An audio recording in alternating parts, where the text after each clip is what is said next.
Welcome, today in front of me OPPO A54s, and I'll show you how to install iPhone keyboard on this device. So first you should go into the Play Store application, and after that here on the search bar enter the green Apple keyboard.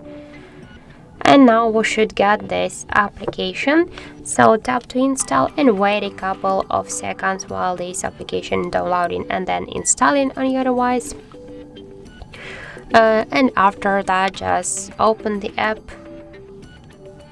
by click here, tap to enable in settings, and near the green Apple keyboard click once on the swatcher, tap to activate, then just go back, click to the swatch input method and swatch your keyboard to the English United States keyboard. And now as can you see the process is finished, and for example we can go here and see the look of our new device keyboard, and as can you see that this keyboard is also close to the iPhone 1 as all of the matches. So that's it, thank you for watching, and if you found this video helpful, don't forget to leave a like, comment and to subscribe our channel.